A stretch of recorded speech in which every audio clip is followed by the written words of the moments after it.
Hello दोस्तों, लक्ष्य competition में आपका स्वागत है। आप देख रहे हैं Teriya current concept 70 BPSC prelims के लिए इम्पॉर्टेंट है। ये 16 से 31 मई 2024 का करंट अफेयर्स है। ये फुल डिटेल्स में करंट कंसेप्ट।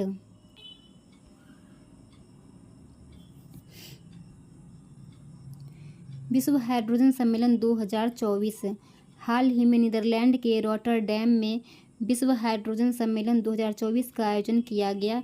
यह विश्व का सबसे बड़ा वैश्विक हरित हाइड्रोजन कार्यक्रम है। इसका उद्देश्य विश्व में हरित हाइड्रोजन तकनीक एवं ईंधन के उपयोग को बढ़ावा देना है। मुख्य बिंदु: इस सम्मेलन में भारत ने स्वयं का मंडप स्थापित किया है। भारत मंडप नवीन और नवीकरणीय ऊर्जा मंत्रालय द्वारा स्थापित किया गया, जो शिखर सम्मेलन के सबसे बड़े मंडपों में से एक है। दुनिया भर में लगभग 15,000 प्रतिनिधियों ने सम्मेलन में हिस्सा लिया। यह शिखर सम्मेलन भारतीय उद्योग को विश्व भर की कंपनियों के साथ जुड़ने के लिए एक मंच प्रदान करता है। हरित हाइड्रोजन को बढ़ावा देने के लिए भारतीय प्रयास। भारत ने जनवरी 2023 में 19,744 करोड़ रुपये के समग्र परिव्यय के साथ अपना राष्ट्रीय हरित हाइड्रोजन मिशन शुरू किया है। भारत ने वर्ष 2030 के अंत तक 5 MMT मिलियन मीट्रिक टन की हरित हाइड्रोजन उत्पादन क्षमता हासिल करने का महत्वाकांक्षी लक्ष्य निर्धारित किया है। भारत ने इस्पात, परिवहन, गतिशीलता और शिपिंग क्षेत्रों में ग्रीन हाइड्रोजन के उपयोग के लिए योजना दिशा निर्देश अधिसूचित किए हैं। भारत में नवाचार और हरित हाइड्रोजन पारिस्थितिकी तंत्र को बढ़ावा देने के लिए हाइड्रोजन वैली इनोवेशन क्लस्टर की शुरुआत की है। राष्ट्रीय हरित हाइड्रोजन मिशन के लिए एक समर्पित पोर्टल लॉन्च किया गया है, जो मिशन और भारत में हरित हाइड्रोजन पारिस्थितिकी तंत्र के विकास के लिए उठाए गए कदमों की जानकारी के लिए वन स्टॉप के रूप में काम करेगा। भारत का शीर्ष व्यापार साझेदार चीन। Think tank global trade research initiative GTRI द्वारा जारी आंकड़ों के अनुसार वित्त वर्ष 2024 में चीन से आयात $100 बिलियन से अधिक हो जाने के साथ चीन 2 साल के अंतराल के बाद अमेरिका को पीछे छोड़कर भारत का सबसे बड़ा व्यापारी देश बन गया है।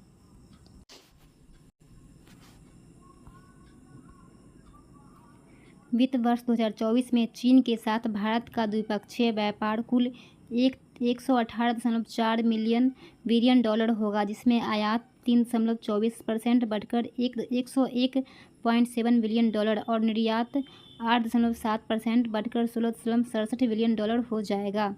भारत और अमेरिका के बीच व्यापार में गिरावट आई है।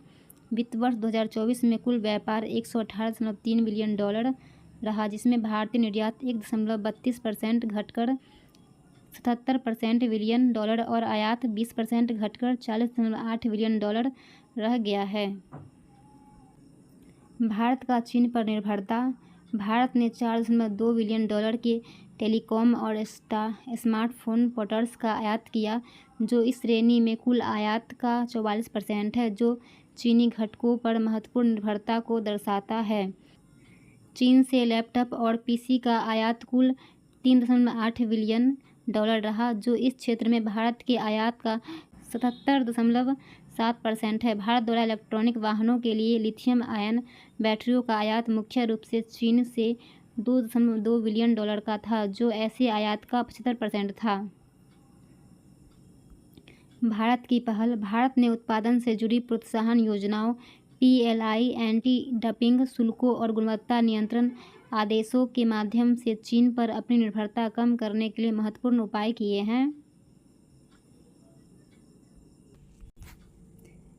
चाबहार बंदरगाह समझौता।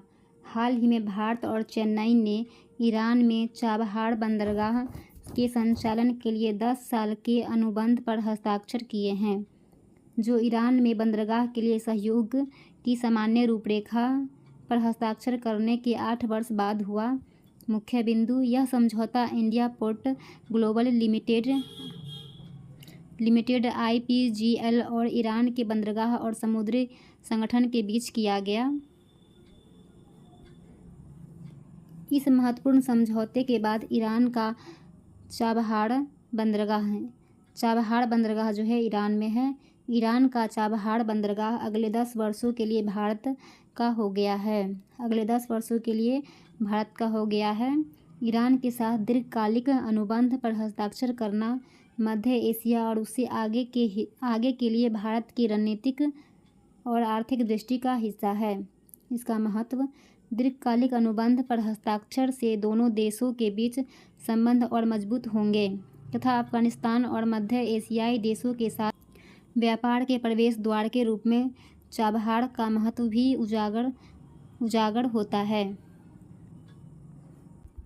ईरान में चाबहार के शाहिद बेहेश्ती बंदरगाह के माध्यम से INSTC एक मल्टी मॉडल लॉजिस्टिक कॉरिडोर का उपयोग करके 2 बाजारों को जोड़ेगा, जिससे लॉजिस्टिक लागत युक्तिसंग होगी, जो दोनों क्षेत्रों के बीच व्यापार की मात्रा में योगदान देगा। यह बंदरगाह पारंपरिक सिल्क रूट के लिए एक वैकल्पिक मार्ग प्रदान करता है। चाबहार बंदरगाह समृद्ध मध्य एशियाई क्षेत्र को दक्षिण एशियाई बाजारों से जोड़ता है। यह संपर्क भारत की सांस्कृतिक और राजनीतिक संबंधों को आगे बढ़ाते हुए निवेश को भी आगे बढ़ाएगा। यह मध्य एशियाई क्षेत्र की पारगमन और परिवहन संभावना को भी विकसित करेगा और लॉजिस्टिक नेटवर्क में सुधार करेगा। CAA के तहत 300 से अधिक लोग भारतीय नागरिक बने। हाल ही में नए अधिसूचित नागरिकता संशोधन अधिनियम CAA 2019 के तहत 300 से अधिक लोगों को भारतीय नागरिकता मिली है।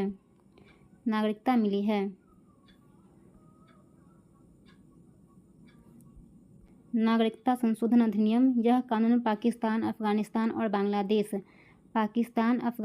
और बांग्लादेश जैसे मुस्लिम बहुल देशों से 31 दिसंबर 2014 से पहले भारत में आए हिंदू, ईसाई, बौद्ध, जैन, सिख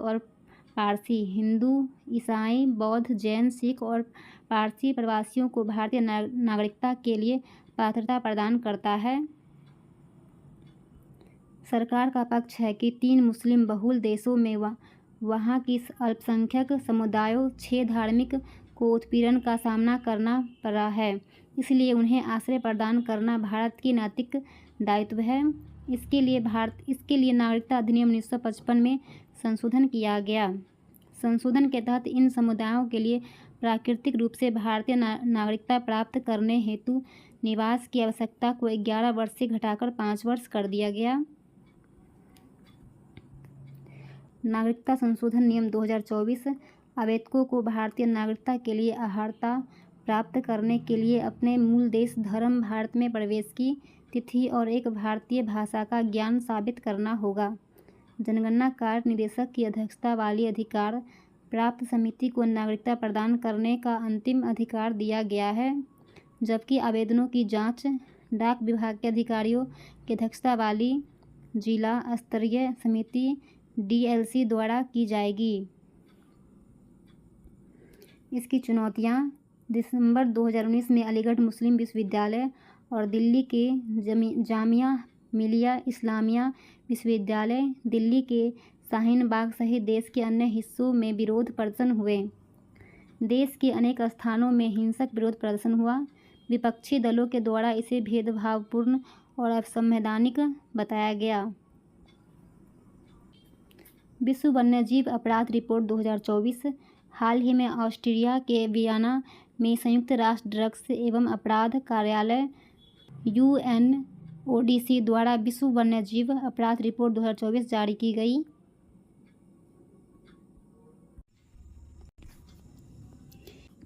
रिपोर्ट की मुख्य विशेषताएं: 2015 से 2021 के दौरान वैश्विक अवैध वन्यजीव व्यापार से गैंडे और देवदार सबसे अधिक प्रभावित पशु और वनस्पति प्रजातियां थीं। रिपोर्ट आधिकारिक डेटा 2015 से 21 के दौरान 162 देशों और क्षेत्रों में अवैध व्यापार का दस्तावेजीकरण करता है, जिसने लगभग पौधों और जानवरों की प्रजातियों को प्रभावित किया, जिनमें से 3250 CITES परिशिष्ट में सूचीबद्ध है। पशु प्रजातियों का अवैध वन्यजीव व्यापार बाजार गैंडे के सींग 29%, पेंगोलिन के शल्क 28%, हाथी दांत 15%। पादप प्रजातियों का अवैध व्यापार बाजार देवदार 47%, शीशम 35%, अगरवुड 13%। विश्व वन्यजीव अपराध रिपोर्ट 2024, 2020 और 2016 के प्रकाशनों के बाद श्रृंखला की तीसरी रिपोर्ट है। रिपोर्ट वन्यजीव और वनस्पति की लुप्तप्राय प्रजातियों में अंतर्राष्ट्रीय व्यापार कन्वेंशन में सूचीबद्ध वन्यजीव प्रजातियों में अवैध व्यापार की प्रवृत्तियों पर अद्यतन ध्यान केंद्रित करती है। यह वन्यजीव अपराध से होने वाले नुकसान और प्रभावों का एक व्यवस्थित विश्लेषण प्रस्तुत करता है। वन्यजीव तस्करी की प्रवृत्तियों को बढ़ाने वाले कारकों की जांच करता है और वन्यजीव अपराध को हल करने के लिए किए जा रहे विभिन्न प्रकार के हस्तक्षेपी की प्रभावशीलता के बारे में वर्तमान ज्ञान का जायजा लेता है। फॉर्म 17C और मतदान डेटा। भारत के निर्वाचन आयोग ECI की ओर से अंतिम मतदाता मतदान डेटा अपलोड करने में देरी और कम मतदान का मुद्दा चल रहे लोकसभा चुनाव के दौरान प्रमुखता से उभरा है। पृष्ठभूमि: सुप्रीम कोर्ट NGO ADR की याचिका पर सुनवाई कर रहा है, जिसमें भारत के निर्वाचन आयोग से लोकसभा चुनाव के प्रत्येक चरण के वोटिंग खत्म होने के बाद 48 घंटे के भीतर मतदान केंद्रों पर मतदाता मतदान के आंकड़े जारी करने की मांग की गई है। NGO ने मतदान के बाद ECI द्वारा जारी प्रारंभिक मतदाता मतदान आंकड़ों और बाद में प्रकाशित अंतिम प्रतिशत के बीच महत्वपूर्ण अंतर को भी उजागर किया। ECI की प्रतिक्रिया: भारतीय निर्वाचन आयोग ECI ने सर्वोच्च न्यायालय को बताया कि फॉर्म 17C दर्ज मतों का लेखा जोखा उम्मीदवार या उसके एजेंट के अलावा किसी अन्य व्यक्ति को उपलब्ध कराने का कोई कानूनी आदेश नहीं है। फॉर्म 17C डेटा के खुलासे से मतदाताओं के मन में भ्रम पैदा हो सकता है। आंकड़ों के संबंध में प्रारंभिक संख्या एक प्रारंभिक अनुमान के साथ उच्च अंतिम आंकड़ा केवल इस तथ्य के कारण है कि अद्यतन डेटा देर से भेजते हैं। फॉर्म 17C के चुनाव के दौरान प्रत्येक मतदान केंद्र पर दर्ज किए गए मतों का लेखा जोखा होता है। मतदान समाप्त होने के बाद इसे मतदान केंद्र के पीठासीन अधिकारी द्वारा तैयार किया जाता है। इसमें निम्नलिखित शामिल है: EVM पहचान संख्या, प्रति EVM दर्ज कुल मतों की संख्या, मतदान केंद्र पर कुल निर्वाचकों एवं मतदाताओं की संख्या, मतदान के लिए अनुमति न दिए गए मतदाताओं की संख्या। चुनावी प्रक्रिया में पारदर्शिता सुनिश्चित करने के लिए यह फॉर्म महत्वपूर्ण है। यात्रा एवं पर्यटन विकास सूचकांक 2024। विश्व आर्थिक मंच के यात्रा एवं पर्यटन विकास सूचकांक 2024 में भारत की रैंकिंग 39वें स्थान पर पहुंच गई है। विश्व आर्थिक मंच के यात्रा एवं पर्यटन विकास सूचकांक में भारत का जो रैंकिंग है 39वें स्थान पर आ गया है तथा वैश्विक पर्यटन गतिविधियां भी महामारी से पूर्व के स्तर पर लौट रही है। रिपोर्ट की मुख्य विशेषताएं: इस सूची में अमेरिका शीर्ष पर है, जबकि दक्षिण एशिया और निम्न मध्यम आय वाली अर्थव्यवस्थाओं में भारत सर्वोच्च स्थान पर है।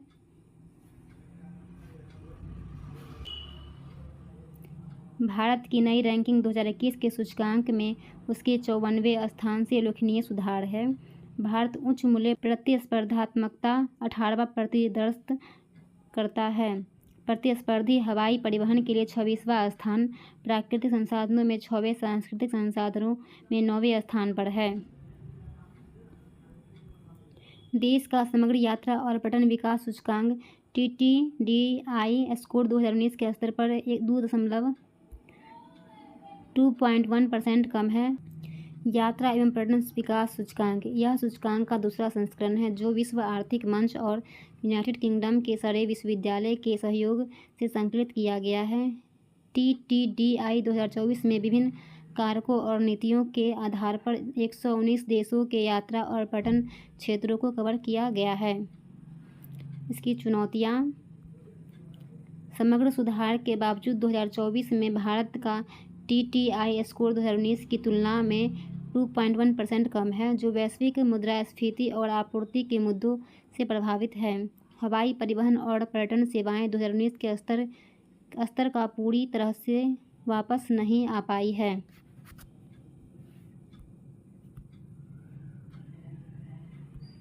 मालदीव भारत की रुपे सेवा शुरू करेगा। मालदीव भारत की रुपे भुगतान प्रणाली शुरू करने जा रहा है। मालदीव जो है भारत की रुपे भुगतान प्रणाली शुरू करने जा रहा है। इस कदम से मालदीवियन रुपया को मजबूती मिलने की उम्मीद है। इसका महत्व, इस रणनीति का उद्देश्य अमेरिकी डॉलर पर निर्भरता कम करना और क्षेत्रीय वित्तीय एकीकरण में सुधार करना है। रुपे को स्वीकार करने से इसकी वैश्विक स्वीकार्यता में वृद्धि होगी। यह भारतीय व्यवसायों के लिए एक नए बाजार के रूप में अवसर प्रदान करता है। रुपे भारत में पहला वैश्विक कार्ड भुगतान नेटवर्क है। रुपे भारतीय राष्ट्रीय भुगतान निगम NPCI का एक उत्पाद है जो देश में खुदरा भुगतान को संचालित करने वाला एक प्रमुख संगठन है।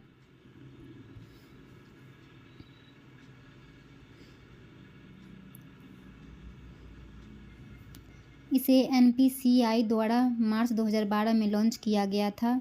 रुपे सभी भारतीय बैंकों और वित्तीय संस्थानों में इलेक्ट्रॉनिक भुगतान को सक्षम बनाता है। इसे भारत में ATM, point of sale POS device और ऑनलाइन प्लेटफॉर्म पर व्यापक रूप से स्वीकार किया जाता है। वर्तमान में रुपे को भूटान, नेपाल, मॉरिशस, UAE और सिंगापुर सहित कई देशों में स्वीकार किया जाता है। भूटान, नेपाल, मॉरिशस और UAE और सिंगापुर सहित कई देशों में भी स्वीकार किया जाता है। चक्रवात रेमल, भारतीय मौसम विज्ञान विभाग ने चक्रवात रेमल नामक संभावित गंभीर चक्रवाती तूफान के लिए चेतावनी जारी की है, जो पश्चिम बंगाल और बांग्लादेश के तटों को प्रभावित कर सकता है। इसका मुख्य बिंदु, चक्रवात रेमल उत्तरी हिंद महासागर, बंगाल की खाड़ी में एक उष्णकटिबंधीय चक्रवात है। रेमल जो है एक उष्णकटिबंधीय चक्रवात है। रेमल नाम ओमान के द्वारा रखा गया था। अरबी में इसका अर्थ रेत होता है। उत्तरदायी कारक 28 से 29 डिग्री C गर्म समुद्री सतह का तापमान, समुद्र की सतह का गर्म तापमान तूफान प्रणाली के विकास के लिए आवश्यक गर्मी और नमी प्रदान करता है। कम ऊर्ध्वाधर कतरनी पवन, निम्न ऊर्ध्वाधर कतरनी पवन जो चक्रवात के आसपास के क्षेत्र में ऊपर की ओर गतिशील हवाएं होती है, चक्रवात की ऊपर संरचना को बाधित नहीं करती है। चक्रवात वायु प्रणाली है जो कम दबाव वाले क्षेत्र के केंद्र के चारों ओर घूमती है। अंदर की ओर घूमने वाली सर्पिलाकार हवाएं उत्तरी गोलार्ध में वामावर्त और दक्षिणी गोलार्ध में दक्षिणावर्त घूमती है। चक्रवात निर्माण के लिए आवश्यक परिस्थितियाँ, गर्म महासागरीय जल, आवश्यक ऊर्जा प्रदान करने के लिए समुद्र की सतह का तापमान जो है 27 से 29 डिग्री C होनी चाहिए। चक्रवाती भंवर के निर्माण के लिए कॉरियोलिस प्रभाव की उपस्थिति, कम ऊर्ध्वाधर पवन कतरनी, वायुमंडलीय अस्थिरता समुद्र से उठने वाली गर्म नम हवा तूफानों के निर्माण को बढ़ाती है। भारत के परमाणु परीक्षण के 50 वर्ष पूर्व 18 मई 1974 को भारत ने पोखरण में अपना पहला परमाणु परीक्षण किया। पोखरण में भारत जो है पहला परमाणु परीक्षण किया, जिसका कोड नाम ऑपरेशन स्माइलिंग बुद्धा था। Operation smiling Buddha. इसके साथ ही भारत परमाणु क्षमता वाले देशों की श्रेणी में शामिल हो गया था। नोट: इस परीक्षण के भारत संयुक्त राष्ट्र सुरक्षा परिषद के 5 अस्थायी सदस्य के अलावा परमाणु परीक्षण करने वाला पहला देश बन गया। वर्ष 1998 में भारत ने ऑपरेशन शक्ति कोड नाम से पोखरण में पुनः परमाणु परीक्षण किया। उत्तरदायित्व कारक: 1960 के दशक के बाद नेतृत्व में हुए बदलावों और चीन तथा पाकिस्तान के साथ संघर्षों ने भारत के परमाणु क्षमता हासिल करने के फैसले को प्रभावित किया। 1964 में चीन के परमाणु परीक्षणों ने भी इनमें भूमिका निभाई। भारत ने एनपीटी को अपने जैसे गैर परमाणु राज्यों के प्रति भेदभावपूर्ण माना। परमाणु परीक्षण का प्रभाव: वैश्विक आलोचना: परीक्षणों के बाद भारत को अमेरिका सहित विभिन्न देशों की आलोचना और प्रतिबंधों का सामना करना पड़ा। अमेरिका ने 1978 ईस्वी परमाणु अप्रसार अधिनियम पारित कर भारत को दी जाने वाली परमाणु सहायता रोक दी। कूटनीति: भारत के परमाणु परीक्षणों ने उसी रक्षा और विदेश नीति में एक महत्वपूर्ण मील का पत्थर साबित किया। भारत का परमाणु सिद्धांत: भारत किसी संघर्ष में पहले परमाणु हथियारों का प्रयोग नहीं करेगा, किंतु यदि उस पर ऐसे हथियारों से हमला किया गया तो जवाबी कार्रवाई करेगा।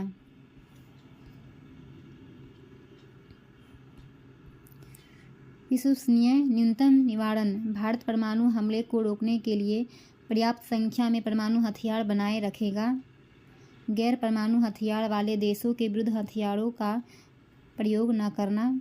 भारत अंततः परमाणु हथियारों के वैश्विक निरस्त्रीकरण के लिए प्रतिबद्ध है तथा परमाणु शस्त्रागारों को कम करने और समाप्त करने के लिए अंतर्राष्ट्रीय प्रयासों का समर्थन करता है। बिम्स्टेक चार्ट लागू हुआ। बहुक्षेत्रीय तकनीकी तथा आर्थिक सहयोग के लिए बंगाल की खाड़ी पहल बिम्स्टेक का चार्टर 20 मई 2024 को लागू हुआ। 30 मार्च 2022 को कोलंबो, श्रीलंका में वर्चुअल रूप से आयोजित 5वें शिखर सम्मेलन के दौरान बिम्स्टेक सदस्य देशों के राष्ट्राध्यक्षों और सरकार द्वारा चार्ट हस्ताक्षर किए गए थे। इसका महत्व: चार्टर को अपनाने से संगठन को एक कानूनी व्यक्तिगत प्राप्त हो गया। यह बाहरी भागीदारी पर्यवेक्षकों और नए सदस्यों के प्रवेश का मार्ग प्रशस्त करता है। चार्टर के लागू होने से बंगाल की खाड़ी क्षेत्र में सार्थक सहयोग और गहन एकीकरण के लिए कानूनी और संस्थागत ढांचा उपलब्ध होगा। बिम्स्टेक 1997 में गठित बिम्स्टेक और बहुपक्षीय क्षेत्रीय संगठन है जिसमें 7 सदस्य देश शामिल हैं: बांग्लादेश, भूटान, श्रीलंका, नेपाल, थाईलैंड, म्यांमार और भारत। बिम्स्टेक में जो है 7 सदस्य देश शामिल हैं: बांग्लादेश, भूटान, श्रीलंका, नेपाल, थाईलैंड, म्यांमार और भारत। इसका उद्देश्य: बिम्स्टेक का उद्देश्य क्षेत्रीय संसाधनों और भौगोलिक लाभों का उपयोग करके आपसी सहयोग के माध्यम से क्षेत्रीय विकास को गति देकर वैश्वीकरण के हमले का मुकाबला करना है। इसका महत्व: विश्व की लगभग 22% जनसंख्या, संयुक्त सकल घरेलू उत्पाद लगभग $3.8 ट्रिलियन, विश्व का 1/4 व्यापारिक माल प्रति वर्ष बंगाल की खाड़ी से होकर गुजरता है।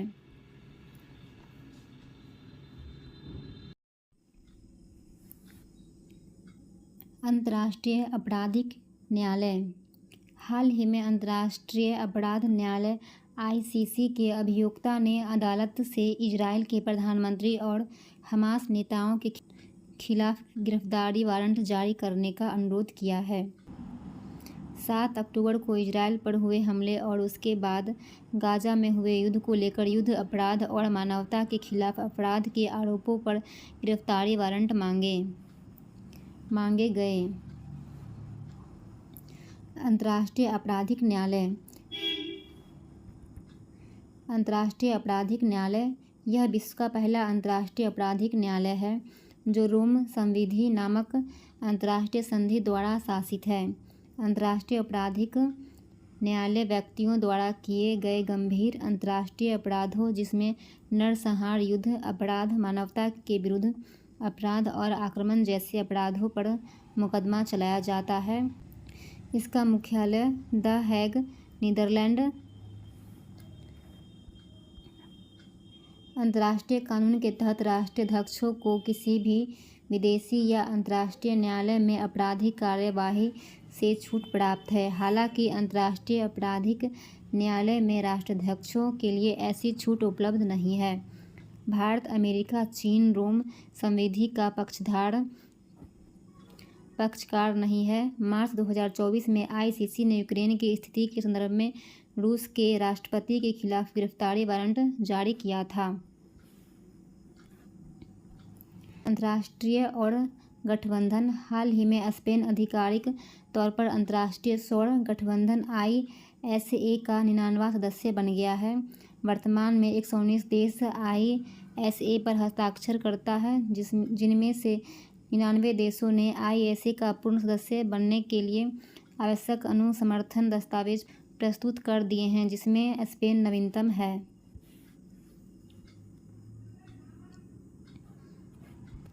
अंतर्राष्ट्रीय सौर गठबंधन यह अपने सदस्य देशों में ऊर्जा पहुंच लाने, ऊर्जा सुरक्षा सुनिश्चित करने और ऊर्जा संक्रमण को आगे बढ़ाने के साधन के रूप में सौर ऊर्जा प्रौद्योगिकी की बढ़ती तैनाती के लिए एक कार्य उन्मुख सदस्य संचालित सहयोगी मंच है।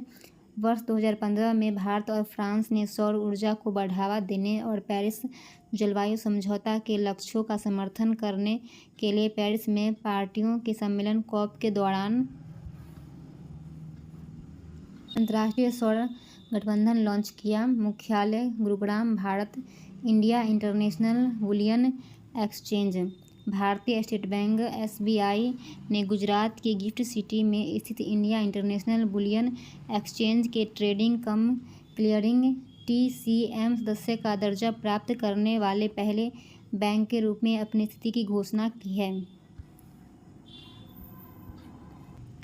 India international bullion exchange IIBX को भारत का पहला अंतर्राष्ट्रीय बुलियन एक्सचेंज होने का गौरव प्राप्त है। यह एक्सचेंज रणनीतिक रूप से गांधीनगर, गुजरात में GIFT city, Gujarat international finance tech city IFSC अंतर्राष्ट्रीय वित्त सेवा केंद्र में स्थित है। IIBX की संकल्पना भारत में बुलियन आयात के लिए प्रवेश द्वारा उपलब्ध कराने तथा बुलियन ट्रेडिंग, बुलियन वित्तीय आपदाओं में निवेश और बुलियन बाजार में पारदर्शिता, मानवीकरण और लागत दक्षता लाना है। बुलियन से तात्पर्य उच्च शुद्धता वाले भौतिक सोने और चांदी से है, जिसे आमतौर पर बार, सिल्लियों या सिक्कों के रूप में रखा जाता है।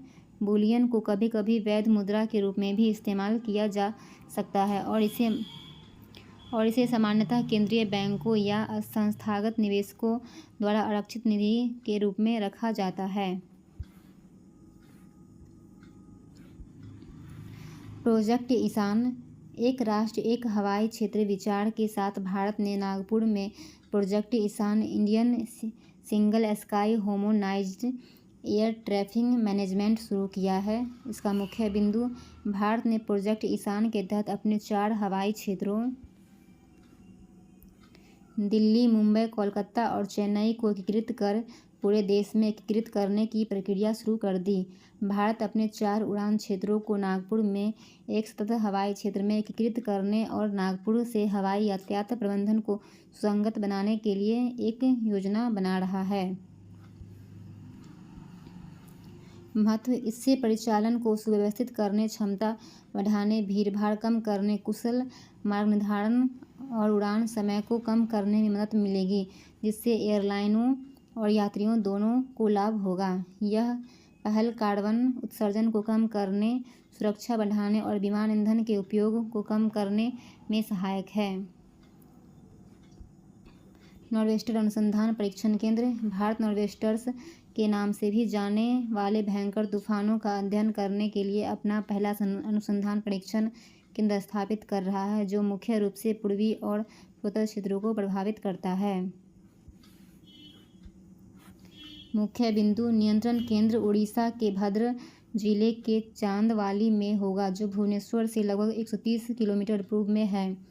भारतीय मौसम विज्ञान विभाग, भारतीय उष्णकटिबंधीय मौसम विज्ञान संस्थान पुणे और राष्ट्रीय मध्य अवधि मौसम पूर्वानुमान केंद्र दिल्ली संयुक्त रूप से इस सुविधा का विकास और उपयोग करेंगे।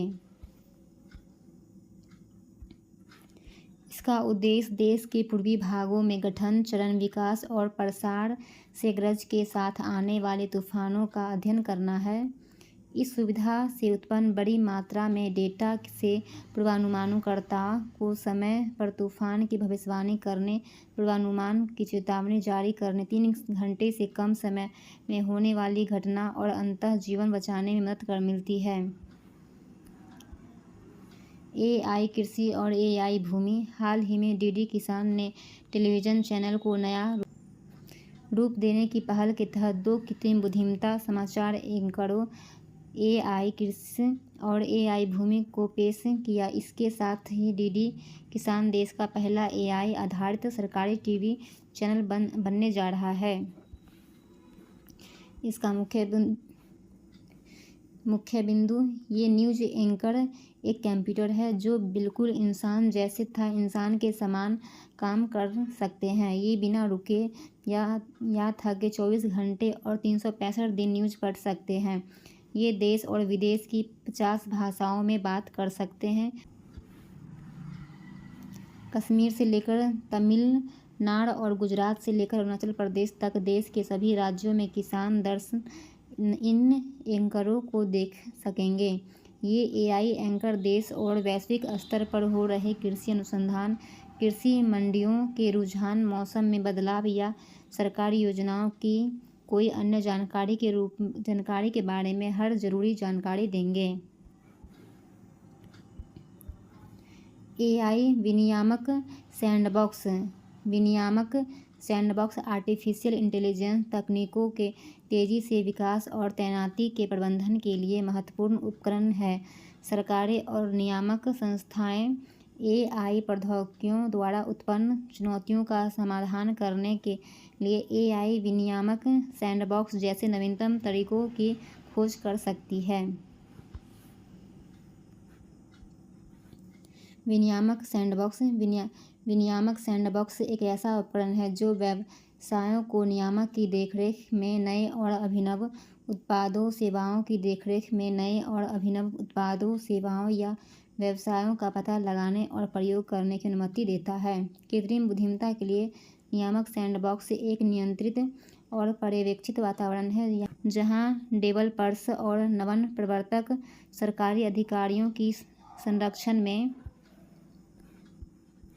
कुछ नियामक लचीलेपन के साथ वास्तविक दुनिया के परिदृश्यों में AI प्रणालियों का परीक्षण और तैनाती कर सकते हैं। इसका उद्देश्य विनियामक सैंडबॉक्स बाजार सहभागियों के लिए औपचारिक विनियामक कार्यक्रम है, जिसके तहत वे कुछ सुरक्षा उपायों और निरीक्षण के अधीन ग्राहकों के साथ नए उत्पादों, सेवाओं या व्यापार मॉडलों का परीक्षण जीवंत वातावरण में कर सकते हैं। AI विनियामक सैंडबॉक्स के लाभ। AI नवाचार और जिम्मेदारी में संतुलन। AI विनियामक सैंडबॉक्स का उद्देश्य नैतिक और विनियामक मानकों को पूरी करने के लिए हितधारकों के बीच सहयोग को सुविधाजनक बनाकर जिम्मेदार विकास सुनिश्चित करते हुए नवाचार को बढ़ावा देगा। जोखिम न्यूनीकरण नए उत्पादों और सेवाओं के परीक्षण के लिए नियंत्रित वातावरण प्रदान करता है, जिससे कंपनियों को बाजार में लॉन्च करने से पहले संभावित जोखिम की पहचान करने और उन्हें कम करने में मदद मिलती है। आर्थिक लाभ फिनटेक कंपनियों के लिए अनुपालन लागत को कम कर दिया है। संबंधित आंकड़े विश्व बैंक के अनुसार नवंबर 2023 तक 57 अधिकार क्षेत्रों में वित्तीय क्षेत्र में लगभग 73 विनियामक सैंडबॉक्स घोषित और परिचालन में थे। भारत में भारतीय रिजर्व बैंक, भारतीय प्रतिभूति और विनिमय बोर्ड (LIC) सहित सभी वित्तीय क्षेत्र के नियामकों ने अपने अपने विनियामक सैंडबॉक्स लॉन्च कर दिए हैं। वित्त के आगे बढ़ते हुए कर्नाटक ने कर्नाटक नवाचार प्राधिकरण अधिनियम 2020 को अधिनियम किया है, जिसके तहत एक नियामक सैंडबॉक्स मॉडल के माध्यम से नवीन प्रौद्योगिकियों को बढ़ावा देने और विनियमित करने के लिए समर्पित एक नवाचार प्राधिकरण की स्थापना की गई है। हरित विकास के मार्ग में बाधाएं। हाल ही में आई भीषण गर्मी ने जलवायु परिवर्तन से उत्पन्न होने वाले गंभीर संकटों को उजागर किया है तथा COP द्वारा किए गए प्रयासों की महत्ता को उजागर किया है। विश्व मौसम विज्ञान संगठन ने पुष्टि की है कि वर्ष 2023 अब तक का सबसे गर्म वर्ष था। हरित ऊर्जा की दिशा में सरकारी पहल। नवीकरणीय ऊर्जा। सरकार ने सौर मॉड्यूल के विनिर्माण को बढ़ावा देने तथा नवीकरणीय ऊर्जा स्रोतों को अपनाने को बढ़ावा देने के लिए उत्पादन से जुड़ी प्रोत्साहन PLI योजना शुरू की है। इलेक्ट्रिक वाहनों को तेजी से अपनाने और विनिर्माण योजना का उद्देश्य भारत में इलेक्ट्रिक वाहनों को अपनाने में तेजी लाना, जीवाश्म ईंधन पर निर्भरता कम करना और उत्सर्जन में कमी लाना है। राष्ट्रीय हरित हाइड्रोजन मिशन। यह मिशन हरित हाइड्रोजन उत्पादन को बढ़ावा देने पर केंद्रित है, जिसमें शोधन, रसायन और उर्वरक जैसे रसायनों में उत्सर्जन में काफ़ी कमी आ सकती है। Green brand. सरकार ने पर्यावरणीय दृष्टि से टिकाऊ परियोजनाओं के वित्त पोषण के लिए हरित ब्रांड की शुरुआत की है, जिससे हरित ऊर्जा निवेश को बढ़ावा मिलेगा। चुनौतियाँ। उच्च उत्सर्जन। भारत तीसरा सबसे बड़ा कार्बन उत्सर्जक है। भारत को बिजली, इस्पात और सीमेंट जैसे प्रमुख क्षेत्रों में उत्सर्जन को कम करने के लिए भारी दबाव का सामना करना पड़ रहा है।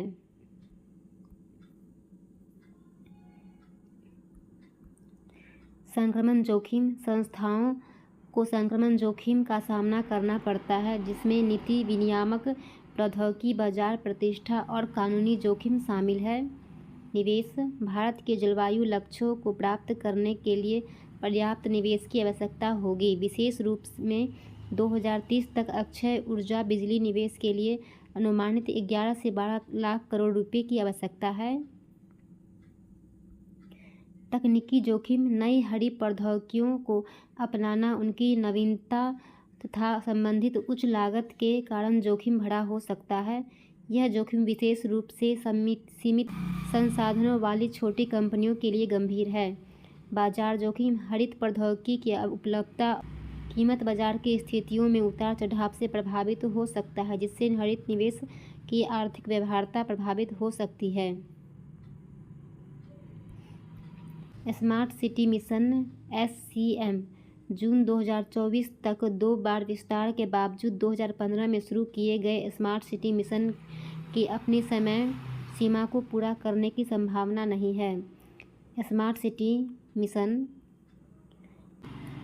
भारत सरकार द्वारा 2015 में शुरू किया गया एक प्रमुख शहरी नवीकरणीय और पुनरुद्धार कार्यक्रम है, जिसका उद्देश्य देश भर में 100 शहरों को विकसित करना तथा उन्हें नागरिक अनुकूल और टिकाऊ बनाना है। स्मार्ट सिटी मिशन में 2 प्राथमिक घटक शामिल हैं: क्षेत्र आधारित विकास (ICT) पर आधारित अखिल शहर समाधान।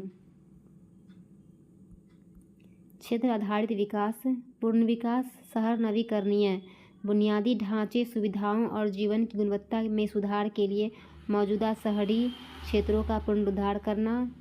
रेट्रोफिटिंग, शहर सुधार, समकालीन शहरी आवश्यकताओं और मानकों को पूरा करने के लिए पहले से विकसित क्षेत्रों में बुनियादी ढांचे और सेवाओं का उन्नत कराना।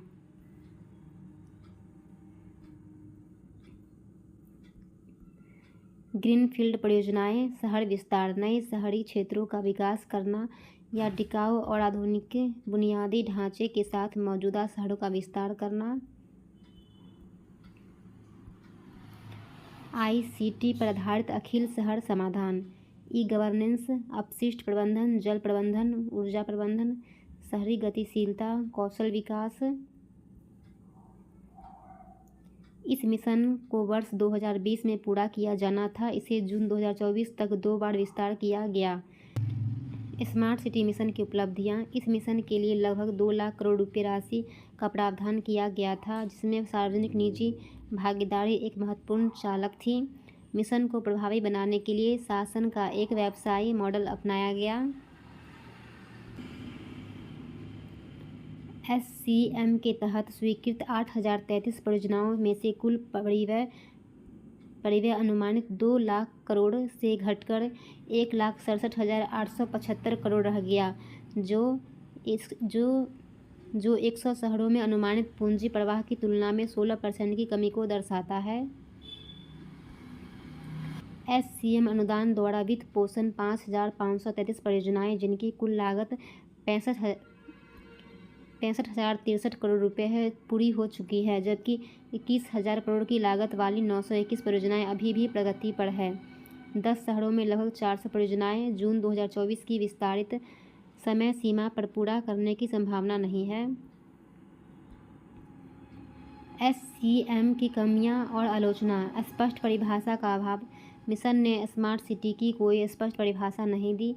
दोषपूर्ण शहर चयन प्रक्रिया। 100 शहरों के चयन का प्रतिस्पर्धी आधार दोषपूर्ण था, जिसमें भारत की विविध शहरी वास्तविकताओं पर विचार नहीं किया गया। सीमित भौगोलिक दायरा। SCM के तहत विकास के लिए शहर के क्षेत्र का केवल एक छोटा सा हिस्सा, अक्सर 1% से अधिक, नहीं चुना गया था। राष्ट्रीय घटनाक्रम। हाल ही में तमिलनाडु के 21 वर्षीय शतरंज खिलाड़ी P. श्याम निखिल भारत के 85वें ग्रैंड मास्टर बने। P. श्याम निखिल जो है 85वें ग्रैंड मास्टर है शतरंज के। हाल ही में केंद्रीय कौशल विकास तथा उद्यमिता मंत्रालय द्वारा ग्रामीण महिला सशक्तिकरण को बढ़ावा देने के लिए नोएडा और हैदराबाद में ड्रोन दीदी योजना के तहत पायलट परियोजनाओं के संचालन के लिए महिंद्रा एंड महिंद्रा लिमिटेड के साथ समझौता ज्ञापन पर हस्ताक्षर किया गया। महिंद्रा और महिंद्रा लिमिटेड के साथ समझौता ज्ञापन पर हस्ताक्षर किया गया है। 13 मई 2024 को भारत और ईरान द्वारा एक ऐतिहासिक समझौते पर हस्ताक्षर किया गया, जिसके तहत भारत अगले 10 वर्षों के लिए ईरान के रणनीतिक रूप से बेहद महत्वपूर्ण चाबहार बंदरगाह के शाहिद बेहेश्ती टर्मिनल का संचालन करेगा। यह भारत द्वारा संचालित प्रथम अंतर्राष्ट्रीय बंदरगाह टर्मिनल होगा। यह समझौता ईरान की राजधानी तेहरान में इंडिया पोर्ट्स ग्लोबल लिमिटेड और ईरान के पोर्ट एंड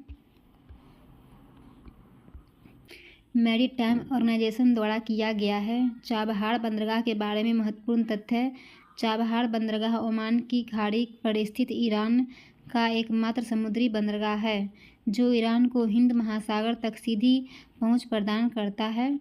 चाबहार बंदरगाह के 2 टर्मिनल हैं, शाहिद कलंतारी और Shahid Beheshti. Mazagon dock limited MDL के स्थापना के 250वीं वर्षगांठ के अवसर पर रक्षा सचिव गिरिधर अरमाने द्वारा 250 रुपये का स्मारक सिक्का जारी किया गया है। यह केंद्रीय रक्षा मंत्रालय के अंतर्गत एक प्रमुख नौसैनिक शिपयार्ड निर्माता है। MDL भारत का एकमात्र जहाज निर्माण यार्ड है जो भारतीय नौसेना के लिए पनडुब्बियों का निर्माण करता है।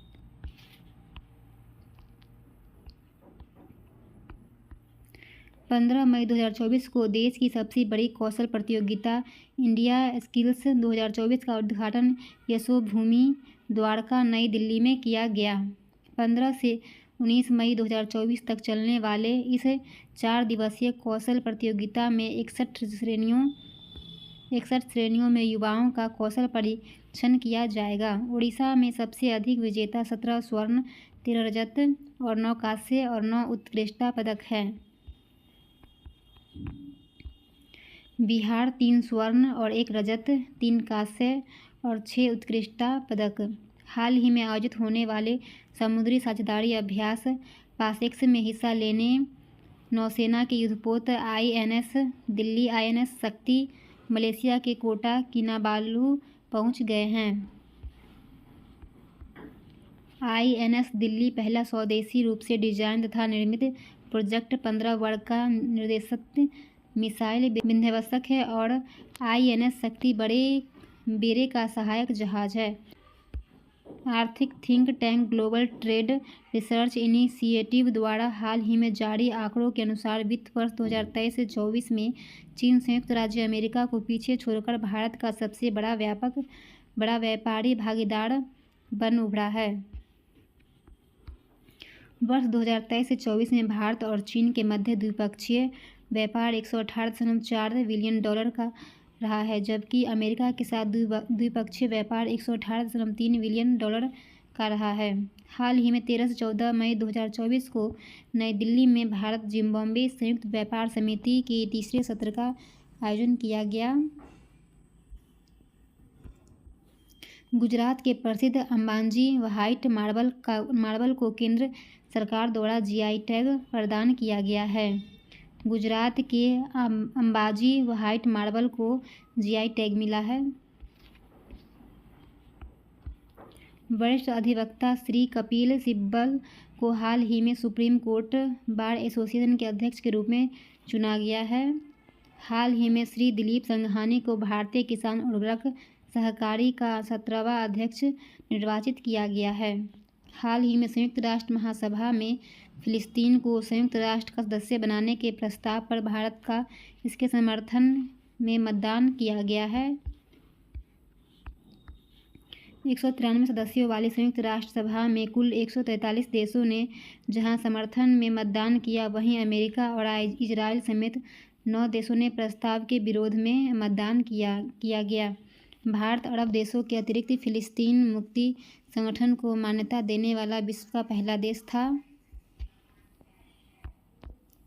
हाल ही में विश्व बैंक द्वारा जारी विश्व आर्थिक स्थिति और संभावनाएं 2024 रिपोर्ट में भारतीय अर्थव्यवस्था के विकास दर के पूर्वानुमान को संशोधित कर 6.9% कर दिया गया है।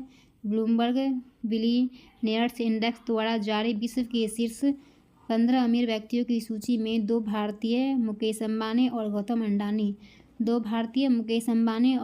अडानी को भी शामिल किया गया है। 110 अरब डॉलर की संपत्ति के साथ मुकेश अंबानी इस सूची में 12वें स्थान पर है। 100 अरब डॉलर की संपत्ति के साथ गौतम अडानी इस सूची में 14वें स्थान पर है।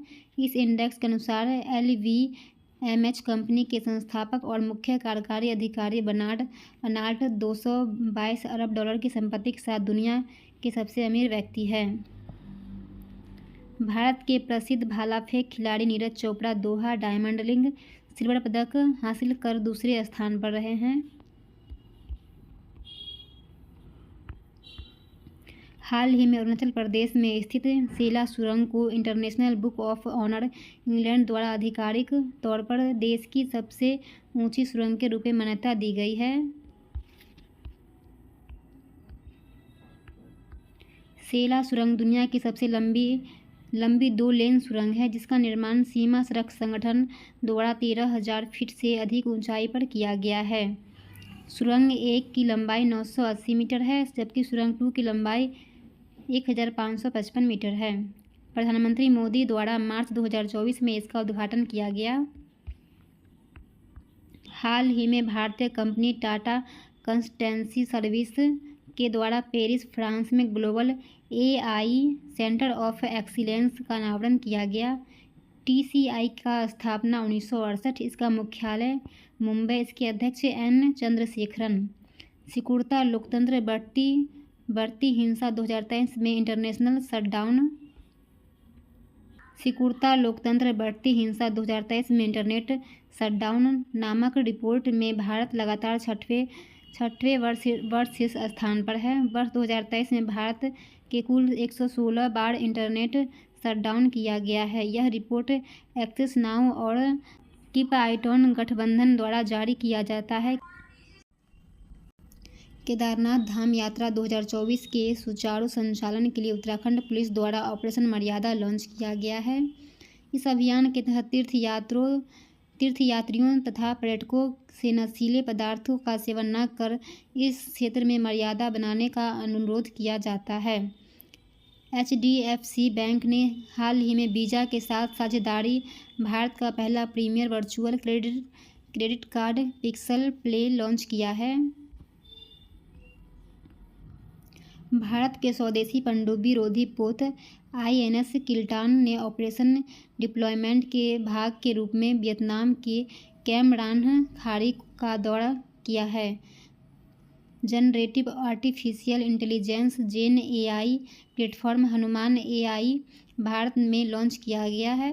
इसे अबू धाबी स्थित AI निवेश कंपनी AI होल्डिंग लिमिटेड और SML इंडिया ने लॉन्च किया है। हाल ही में भारतीय आध्यात्मिक गुरु श्री श्री रविशंकर को श्रीलंका में भारतीय मूल के तमिलों के 200 वर्ष पूरे होने की स्मृति जारी किया गया पहला डाक टिकट प्रदान किया गया। असम द्वारा हाल ही में विभिन्न आपदाओं के दौरान हुए नुकसान की ऑनलाइन रिपोर्टिंग के लिए यूनिसेफ की मदद से आपदा रिपोर्टिंग और सूचना संबंध प्रणाली लॉन्च किया गया है।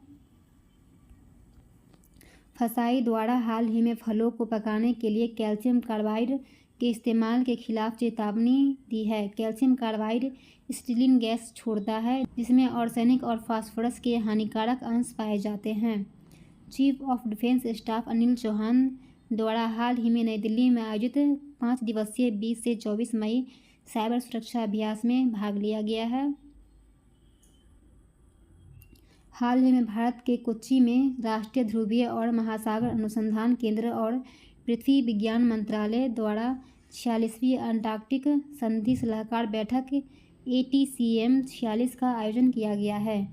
ATCM अंटार्कटिक संधि 1959 के हस्ताक्षरकर्ताओं की एक वार्षिक बैठक है। 2007 के बाद यह भारत द्वारा पहली मेजबानी थी।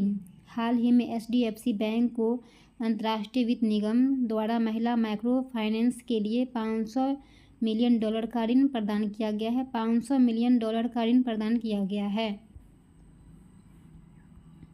हाल ही में कोच्चि केरल में भारत, ऑस्ट्रेलिया तथा इंडोनेशिया द्वारा त्रिपक्षीय समुद्री सुरक्षा कार्यशाला 15 से 17 मई 2024 का समापन हुआ है।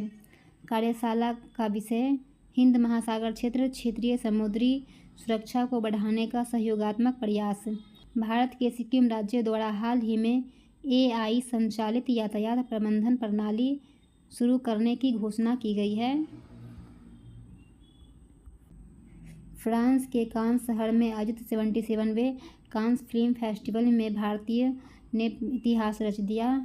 चिदानंद नायक की film sunflower were the first to से नो ने सर्वश्रेष्ठ लघु फिल्म के लिए लॉ सिनेफ पुरस्कार जीता है।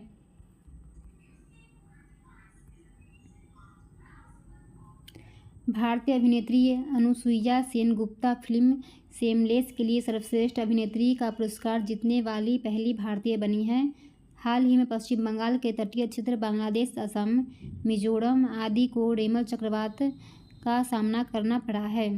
बंगाल की खाड़ी से उत्पन्न हुए इस चक्रवात का नामकरण ओमान ने किया। रेमल का नामकरण ओमान ने किया। भारत सरकार द्वारा संचालित सार्वजनिक प्रसारक दूरदर्शन ने हाल ही में DD किसान द्वारा 2 AI एकड़ कृषि तथा भूमि लॉन्च करने की घोषणा की है। ये AI एकड़ 50 भाषाओं में बात कर सकते हैं। इसके साथ ही DD किसान AI एंकर पेश करने वाला देश का पहला सरकारी TV चैनल बन गया है। हाल ही में ITC के अध्यक्ष और प्रबंध निदेशक संजीव पुरी को वर्ष 2024 से 25 के लिए भारतीय उद्योग परिसंघ CII के अध्यक्ष के रूप में चुना गया है। केंद्रीय विद्युत प्राधिकरण द्वारा हाल ही में जारी आंकड़ों के अनुसार वर्ष 2023 से 24 में राज्य ट्रांसमिशन कंपनियों द्वारा ट्रांसमिशन लाइनें जोड़ने के मामले में उत्तर प्रदेश शीर्ष स्थान पर है। इस सूची में दूसरे स्थान पर है गुजरात, तीसरे स्थान पर तमिलनाडु है। हाल ही में 23 मई 2024 को बुद्ध पूर्णिमा के अवसर पर सिक्किम में सागा दावा का त्यौहार मनाया गया है। सागा दावा को ट्रिपल ब्लेस्ड फेस्टिवल के नाम से भी जाना जाता है। सागा दावा को ट्रिपल ब्लेस्ड फेस्टिवल के नाम से भी जाना जाता है, जो प्रत्येक वर्ष तिब्बती बौद्ध कैलेंडर के चौथे महीने में 15वें दिन पर आता है। तिब्बती भाषा में सागा का मतलब चौथा और दावा का मतलब महीना होता है। हाल ही में मध्य प्रदेश की ज्योति रात्रे 55 वर्ष की आयु में माउंट एवरेस्ट फतह करने वाली सबसे बुजुर्ग भारतीय महिला बन गई है। ज्योति रात्रे जो 65 वर्ष की थी और बुजुर्ग भी थी, माउंट एवरेस्ट पर फतह करने वाली पहली भारतीय महिला बन गई है।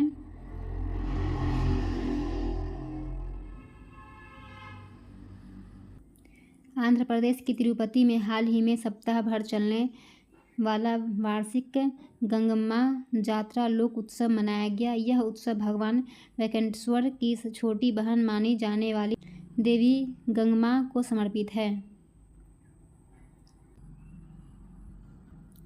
दुनिया का पहला 100% बायोडिग्रेडेबल पेन नई दिल्ली के सौरभ एच मेहता ने बनाया है और इसे नोट पेन नाम दिया गया है। हाल ही में राजस्थान के जैसलमेर में राष्ट्रीय मरुस्थल उद्यान में आयोजित वार्षिक वाटर होल सर्वेक्षण में 64 ग्रेट इंडियन बस्टर्ड देखे गए हैं। वर्ष 2022 में इसकी संख्या 42 थी। हाल ही में गोपी थोटाकुड़ा ब्लू ओरिजिन अंतरिक्ष यान में सवार होकर अंतरिक्ष की यात्रा कर प्रथम भारतीय अंतरिक्ष पर्यटक द्वारा दूसरे भारतीय बन गए हैं। भारत का तिरुवनंतपुरम हवाई अड्डा भारतीय उद्योग परिसंघ से जीरो वेस्ट टू लैंडफिल का सम्मान प्राप्त करने वाला भारत का पहला हवाई अड्डा बन गया है। हाल ही में चर्चा में रहा प्रोजेक्ट उद्भव भारतीय सेना तथा यूएसआई के मध्य एक सहयोगात्मक पहल है, जिसका उद्देश्य महाभारत तथा अन्य प्राचीन ग्रंथों से प्राचीन भारतीय सैन्य रणनीतियों को आधुनिक युद्ध रणनीति में समन्वित करना है। भारतीय वन्यजीव संस्थान की हालिया रिपोर्ट के अनुसार गंगा नदी बेसिन में 4000 से अधिक डॉल्फिन पाई जाती है। गंगा नदी और उसकी सहायक नदियों में पाई जाने वाली डॉल्फिन में सर्वाधिक 2000 से अधिक उत्तर प्रदेश में पाई जाती है। गंगा नदी डॉल्फिन का वैज्ञानिक नाम प्लैटनिस्टा गैंगेटिका नाम है डॉल्फिन का।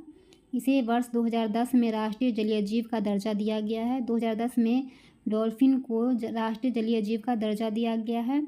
हाल ही में बेंगलुरु का अंतरिक्ष प्रौद्योगिकी स्टार्टअप गैलेक्सी आई राष्ट्रीय एरोस्पेस प्रयोगशाला के उपग्रह पर SAR सिंथेटिक ऑप्चर रडार तकनीक का सफलतापूर्वक परीक्षण करने वाली दुनिया की पहली निजी कंपनी बन गई है। हाल ही में वायुसेना प्रमुख विवेक राम चौधरी द्वारा command hospital air force Bengaluru में भारतीय वायुसेना की पहली आपातकालीन चिकित्सा प्रतिक्रिया प्रणाली का उद्घाटन किया गया है।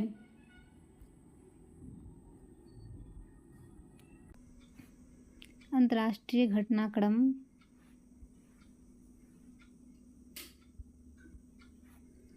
मई 2024 में जापान द्वारा दुनिया के पहले 6G डिवाइस को प्रोटोटाइप पेश किया है।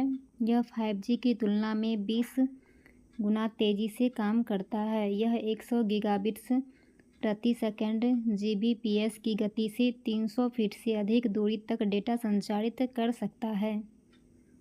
हाल ही में प्रसिद्ध अर्थशास्त्री लॉरेंस वोंग ने सिंगापुर के चौथे प्रधानमंत्री के रूप में शपथ ली है। ड्रग्स और अपराध पर संयुक्त राष्ट्र कार्यालय UNODC द्वारा हाल ही में विश्व वन्यजीव अपराध रिपोर्ट 2024 का तीसरा संस्करण जारी किया गया है। इस रिपोर्ट के अनुसार अवैध पशु व्यापार में सर्वाधिक हिस्सेदारी गैंडे की सींग 29% है। इसके बाद पेंगोलिन के स्किल सल्क 28% और हाथी के दांत 15% का स्थान है। हाल ही में ढाका बांग्लादेश में बिम्स्टेक के भविष्य की दिशा पर प्रख्यात व्यक्ति समूह EPG की तीसरी बैठक आयोजित की गई है।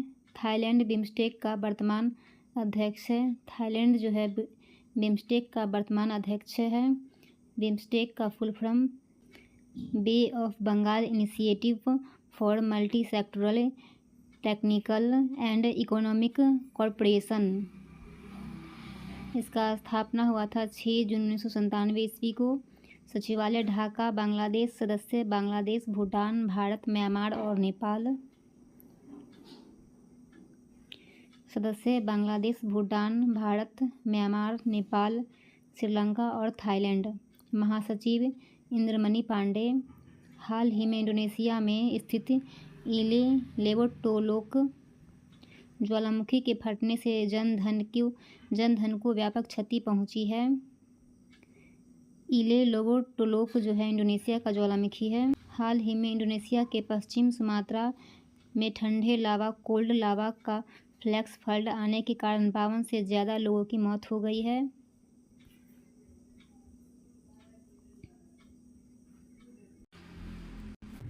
कोल्ड लावा फ्लैश फ्लड इंडोनेशिया में लाहार के नाम से जाना जाता है।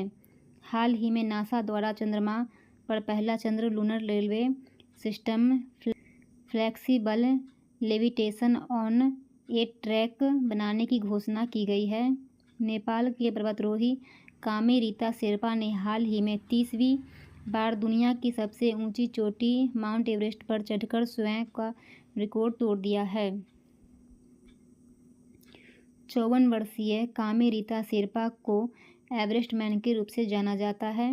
गौरतलब है कि 29वीं बार 12 मई 2024 फतह किए थे।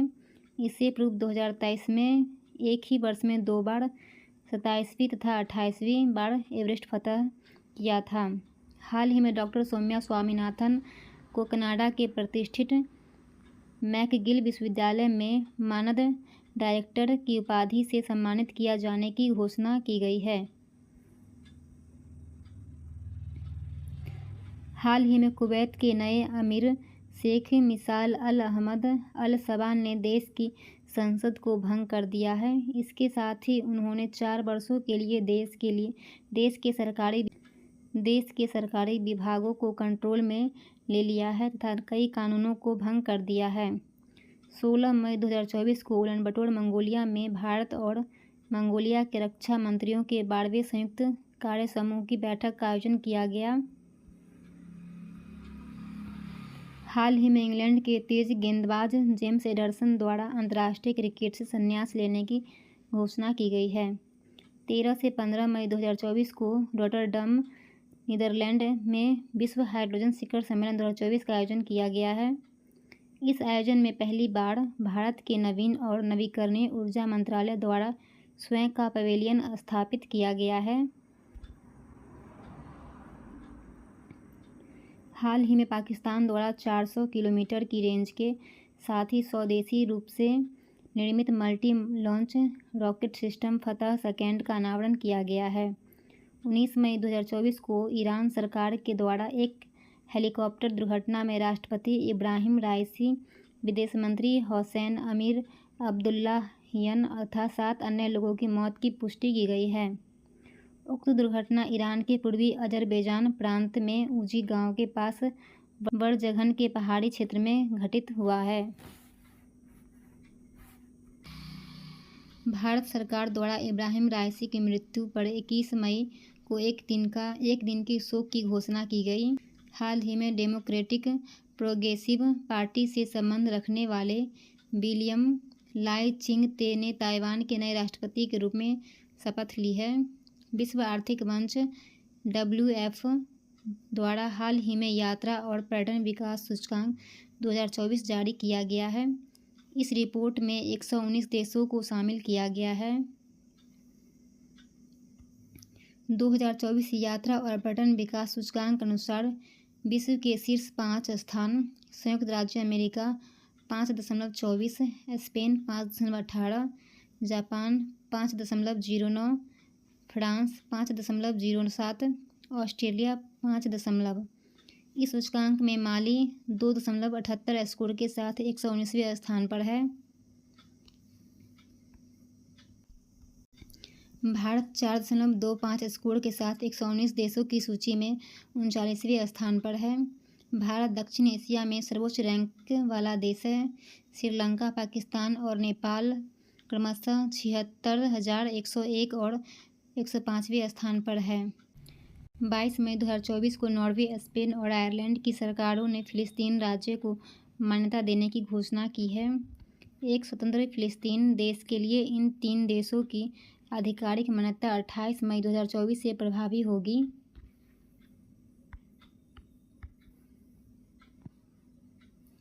फ़िलिस्तीन द्वारा जहां इस घोषणा का स्वागत किया गया है, वहीं इजरायल द्वारा निंदा की गई है।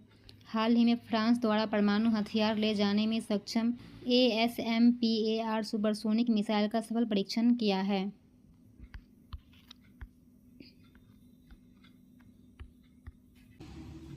विस्फोट के कारण चर्चा में रहा माउंट ईबू ज्वालामुखी इंडोनेशिया में स्थित है। माउंट ईबू जो है ज्वालामुखी, वो इंडोनेशिया में स्थित है। हाल ही में ऑस्ट्रेलिया द्वारा अपने पहले मानव H5N1 एवियन फ्लू संक्रमण को रिपोर्ट किया गया है। 18 से 25 मई 2024 में इंडोनेशिया के बाली में 10वां विश्व जलमंच का आयोजन किया गया है। विश्व जलमंच जल से जुड़ी सबसे बड़ी सभाओं में से एक है, जहां जल समुदाय और प्रमुख निर्णयकर्ता मिलकर वैश्विक जल चुनौतियों पर दीर्घकालीन प्रगति के लिए सहयोग करते हैं। वर्ष 2024 की थीम साझा समृद्धि के लिए जल। इस वर्ष इस मंच का आयोजन इंडोनेशिया तथा विश्व जल परिषद द्वारा संयुक्त रूप से की गई है। हाल ही में नासा द्वारा पृथ्वी के ध्रुवीय क्षेत्र के अध्ययन करने के लिए सुदूर अवरक्त प्रयोग ध्रुवीय मिशन का लॉन्च किया गया है। PREFIRE polar radiate energy in the far infrared experiment. हाल ही में मनामा, बहरीन में 33वां अरब शिखर सम्मेलन आयोजित किया गया। 1945 में कोहिरा में स्थापित अरब राज्यों की लीग का उद्देश्य 22वां सदस्य अरब देशों के मध्य संबंधों को मजबूत करना, नीतियों को समन्वय करना और सहयोग की बढ़ावा देना। अंतर्राष्ट्रीय श्रम संगठन ILO द्वारा हाल ही में financing gap for universal social protection शीर्षक से एक रिपोर्ट जारी किया गया है। इस रिपोर्ट में 133 निम्न तथा मध्यम आय वाले देशों के लिए एक घरेलू उत्पाद का 3.3% वार्षिक अंतर का अनुमान लगाया गया है।